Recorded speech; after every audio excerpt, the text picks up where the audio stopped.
Hero shooters are the sweet spot between gambling and actual gameplay. Sure, mobile games do that as well, but I still find that they lean way harder into the gambling side since most of the time you have to pay to have any fun. Otherwise, you're just grinding more often than not.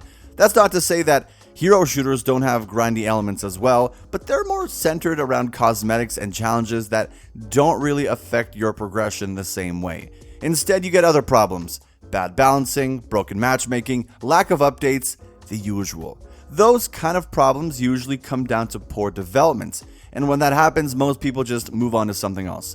But what if I told you that even when everything works the way it's supposed to, hero shooters still manage to turn people against each other? Because the truth is, the genre itself almost encourages toxicity. It's baked right into the way these games are built. I know that sounds dramatic, but I've really never seen another genre tear itself apart from the inside out like this one. Now, it's not always that the devs are screwing something up. People just cannot be satisfied. And over time, that turns into this weird resentment that poisons the whole experience. First, it ruins the community, then it starts bleeding into how the devs communicate, and eventually nobody even wants to touch the game because of its reputation. Now, don't get me wrong, and I'm sure you will, I'm not here to make another video about how gamers are toxic. I'm just trying to understand why so many hero shooters end up this way. Sure, every game has its fair share of assholes, but this genre is different because you have to interact with people. In single-player games like The Last of Us or Red Dead, the community can be a dumpster fire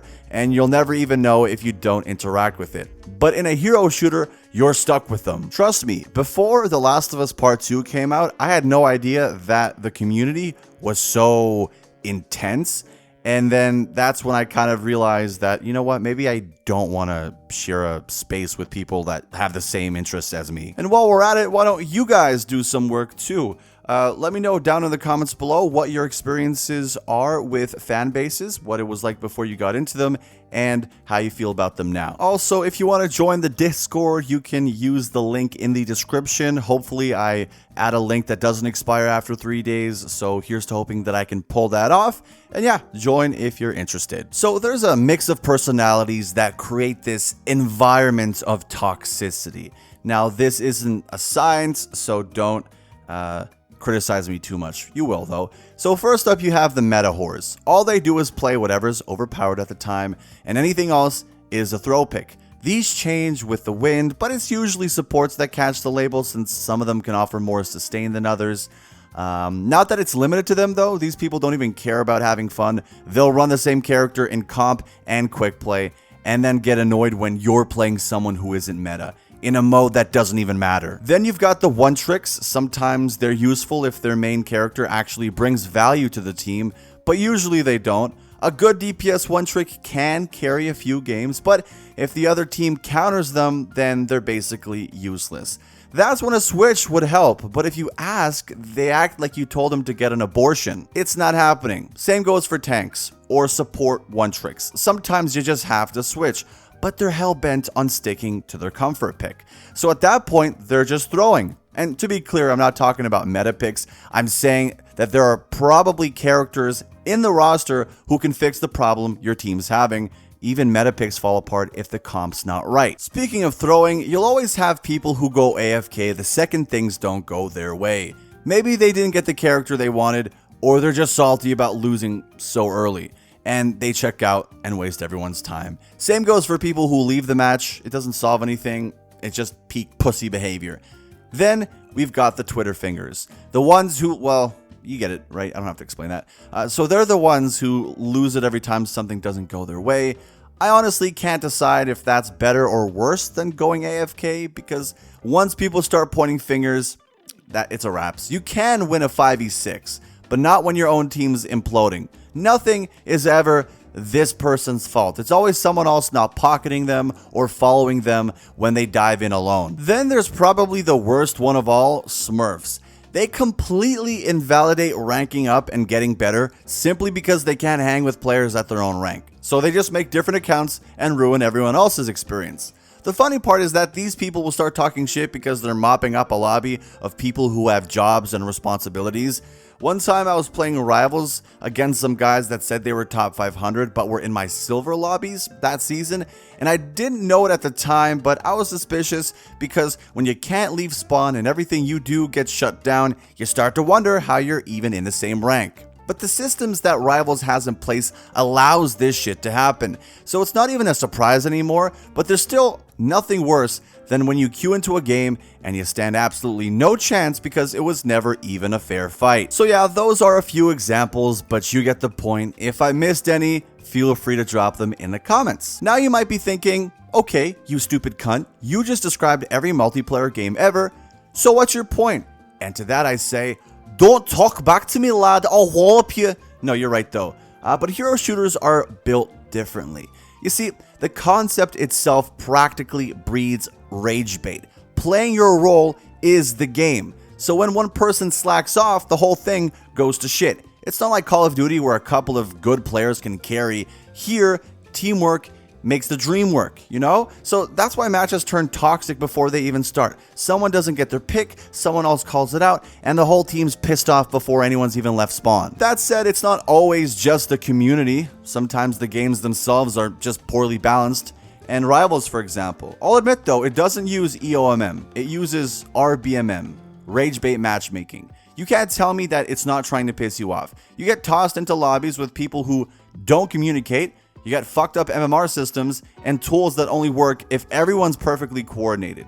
That is not a recipe for success. Then you've got rank resets. Every new season starts off absolutely unplayable for the first month. Some games try to fix that with placement matches. It helps, but it's not perfect. Like in Siege, you can do really well in your placements, but the system still pairs you against people whose skill does not match your rank. And then on the other side of the coin, you have Rivals, where players who are former GMs or whatever, they might get dropped down into the metal ranks if they don't play after a season or two. And that just creates a problem for the players who are trying to rank up initially because they're just not at that skill level to compete.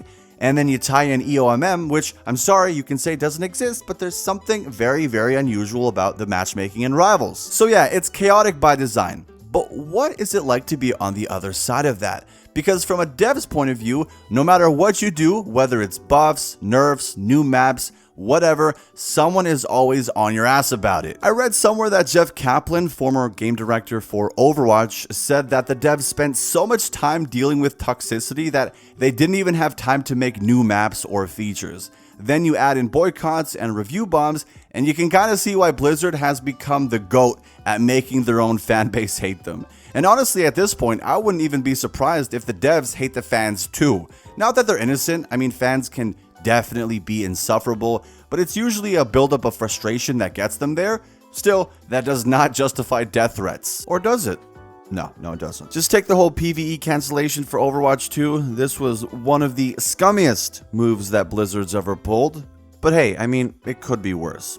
You could work for them. Tens of thousands of people review bombed them like it was Iraq in the 2000s, not just because of PvE, but because they went free to play and absolutely jammed Overwatch 2 with microtransactions. Sure, Blizzard apologized, but you know, when money's involved, that just means we're gonna do it again once you forget. By the way, I gotta ask you guys, is it okay if I go for a bathroom break? Just leave it in the comments down below, and I will not use the bathroom until you guys let me know. So please comment fast. Anyways, NetEase also tried to do some sneaky deaky reeky peeky bullshit with the Rivals Alpha. I guess 15 years of Blizzard really rubbed off on them. They put a little oinky spoinky clause in the alpha testers agreement that basically said you couldn't criticize the game. Sorry, I didn't recognize you. Mao Guang, Mao Zedong, I don't know, whichever joke you want. We'll just make it up in your head and laugh, okay?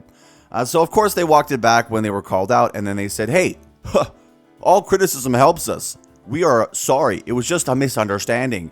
You're not slick. One of the companies I'm always overjoyed and excited to hate on is Electronic Arts. Though, on second thought, EA actually stands for Assalamu Alaikum now that they're Saudi owned. Now, there's plenty of EA controversies. I mean, really, pick one. But one of the funniest things that they thought they could pull was in Season 22, of Apex when they wanted to scrap the ability to earn the battle pass through playing the game. The sheer audacity. You really gotta wonder what they thought would happen. Was anyone at EA HQ surprised when they got review bombed, or were they just so fully removed from reality that they thought this could work? Well, answer the question.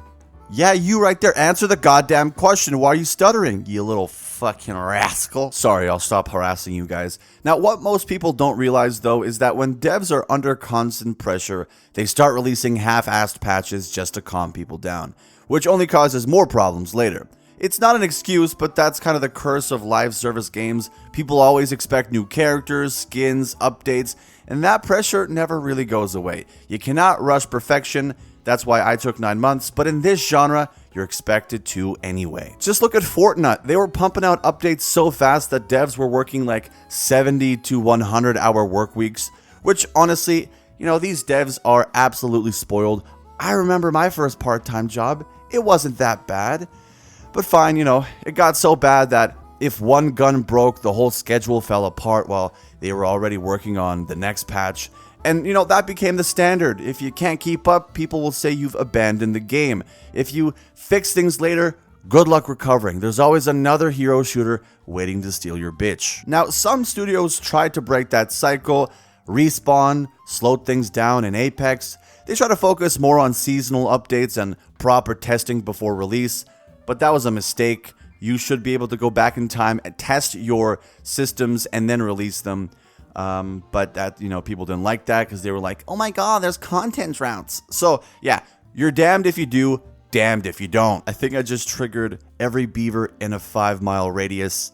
I gotta stop talking about dams. Now, believe it or not, I did research and I came across a survey of about 600 developers, and 63% said that they're worried that people will eventually burn out on live service games altogether. Another 57% straight up admitted that keeping people engaged long term is just a pain in the assholes. And that's the problem. These games have built expectations no one can meet. The constant content stream sounds great, but it's also a curse. The bar is set so high that every update feels like pushing a boulder. It's basically Sisyphus. And then we've got roadmaps, which is essentially the Barbarossa, the Operation Barbarossa, right, for gaming. So essentially, this makes the whole problem worse. They let people start being disappointed ahead of time before it even comes out. I remember when roadmaps weren't even a thing. Studios would just announce new maps or modes when they were ready, drop that shit, and that was it. Simple, clean, no month-long hate cycles because they don't like the skins that were included in the battle pass particularly. And because of Fortnite, every live service game now thinks it needs a 6-month plan as if it's 5-year Stalin, yeah, but just on a shorter time frame. So they think they need it to stay relevant. The game blew up, everyone copied it, and now people just don't play. They just pre-schedule how disappointed they're going to be. It's not even enough to want instant gratification anymore. People also want to know in advance exactly when to be mad, which, in this economy, you got to be efficient with how you spend your time, which I guess I understand. But I don't even feel bad for the devs. They did it to themselves. They already know how brutal it is to keep these games running, so setting long-term expectations just kind of feels counterproductive. Why would you promise stuff 6 months in advance when you know half the community is going to be pissed as soon as something changes? So, hero shooters are honestly a very unique type of mess. Everything about them pulls in opposite directions. The devs are trying to keep things balanced, players want to be listened to, and then you got the business side of things where they're trying to exploit you as respectfully as they can. None of that works together, but for some reason it keeps happening. Companies keep making these games and being surprised when they can't meet expectations. And the toxicity people talk about, it's not by some accident, it's just how these games are built. You have to rely on other people to even function. And when your whole match depends on a bunch of randoms who might not even care as much as you, it's just not great. One bad pick, one guy goes AFK or quits, and then it ruins everything for you. It's not even that people are naturally toxic, the game just pulls it out of you. Every loss feels personal. Every mistake feels like someone personally did it to piss you off. And every win doesn't even feel rewarding, it just feels like you survived simply. That cycle keeps going, Devs panic, push an update to calm people down, everybody hates it, and then the community turns on itself again. You've seen it 100 times. But it's hard to make any changes to this because people keep going back to the games, and I mean, I know I'm a hypocrite for saying this, but yeah, I play Rivals for the Marvel characters, not because I particularly think that the gameplay is anything special or that it does anything unique. So yeah, I mean, it can be good, like when a hero shooter actually works, when everything hits, when everyone's just locked in, it's the best feeling ever. You forget about all the nonsense for a little bit, but that never lasts long, and maybe it's not even supposed to. So yeah, that is pretty much all for today's Waffle Fest. As we've learned, hero shooters are toxic because you can't meet the expectations of the fans won't allow the developers to meet those expectations. So if you guys have any further thoughts about my little chit chat today, leave them in the comments down below. Like and subscribe to the channel if you enjoy this type of content. Also, join the Discord if you're interested in talking with the community. And I'm thinking of uploading exclusive content for people who join the Discord, but I'm still brainstorming on how that will work. And yeah, as always, thank you so much for watching the video. And until next time, make sure to take care.